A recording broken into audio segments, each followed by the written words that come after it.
हिरण्यकशिपु एक राक्षस राजा था, बहुत शक्तिशाली। वो सभी देवताओं से नफरत करता था, खासकर भगवान विष्णु से। यूं सिर्फ शक्ति चाहिए थी, अमर होना था। वो बड़े दर से राज करता था, कोई उस रोकने की हिम्मत नहीं करता था। उसने कई सालों तक कठिन तपस्या की, ब्रह्मा जी को प्रसन्न किया। एक टांग पे खड़ा रहा, न कुछ खाया न पिया, आसमान तक हिल गया। अंत में ब्रह्मा जी प्रकट हुए। हिरण्यकशिपु ने वरदान मांगा, मुझे अमर बना दो। उसने कहा, न इंसान मरे, न जानवर, न दिन में, न रात में, न धरती पे, न आसमान में, न अंदर, न बाहर, न किसी अस्त्र से। ब्रह्मा जी ने वरदान दे दिया। राजा को बहुत घमंड हो गया। वो समझा वो अमर है। उसने घोषणा की, मैं ही भगवान हूं। सबको अपनी पूजा करने को मजबूर किया। हर तरफ दर फैल गया। उसका राज बहुत क्रूर था, सच पे बहुत जुल्म हुआ।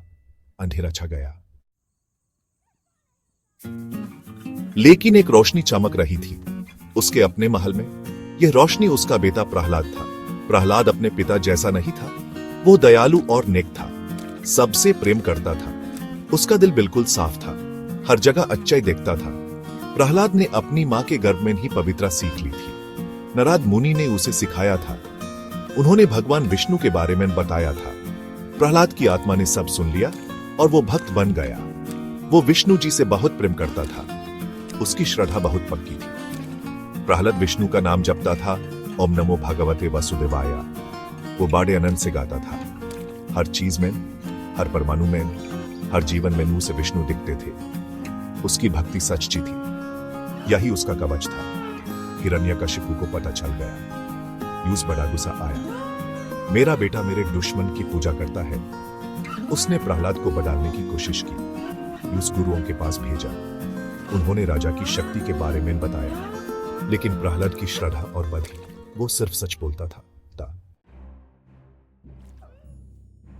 राजा का गुस्सा भयंकर था। उसने सोचा प्रहलाद को मार देना चाहिए। मेरी बात नहीं मानता तो सजा मिलनी चाहिए। उसने अपने मजबूत सैनिकों को आदेश दिया। उन्होंने प्रहलाद को मारने की कोशिश की, लेकिन अस्त्र उसका कुछ नहीं बिगाड़ सके। विष्णु की कृपा उसकी रक्षा कर रही थी। हिरण्यकशिपु ने और तरीके आजमाए। प्रहलाद को चैतान से गिरा दिया। वो बिल्कुल सही सलामत उतरा। कृपा ने बच्चा की रक्षा की। यूं से जहरीले सांपों के बीच डाल दिया। सांप ने नहीं कटा।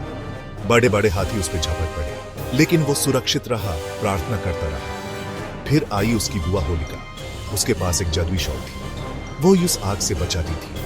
वो प्रहलाद को गॉड में लेकर बड़ी सी आग में बैठ गई। शॉल उठकर प्रहलाद पे आ गई। होलिका जलकर राख हो गई। प्रहलाद फिर बच गया। इतने कठिन कसौटियों में भी प्रहलाद की श्रद्धा नहीं हिली। विष्णु के लिए उसका प्रेम और बढ़ गया। वो अपने पिता के लिए भी प्रार्थना करता था। वो चाहता था उसके पिता को भी रोशनी दिखे, लेकिन राजा अंधा था। उसका अहंकार बहुत बड़ा था। यूं सिर्फ अपमान दिख रहा था। हिरण्यकशिपु अब निराश हो गया था। वो प्रहलाद को एक खंभे के पास घसीट कर ले गया। कहां है तेरा विष्णु? वो चिल्लाते हुए बोला। क्या इस पत्थर में है? प्रहलाद ने कहा, वो हर जगह है। राजा गुस्से से भर गया।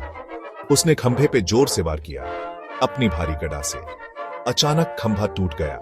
एक भयंकर दारावानी आवाज आई। उसमें से एक अजीब रूप निकला। भगवान विष्णु नरसिम्हा रूप में, आदमी और शेर का मिलान, बहुत तेजस्वी और विराट। यह एक अद्भुत दृश्य था। प्रहलाद की प्रार्थना सुन ली गई। नरसिम्हा ने दुष्ट राजा को पकड़ लिया। संध्या का समय था, न दिन न रात। वो महल के दरवाजे पे बैठ गया। न अंदर न बाहर। राजा को गॉड में बिठा लिया। न धरती न आसमान।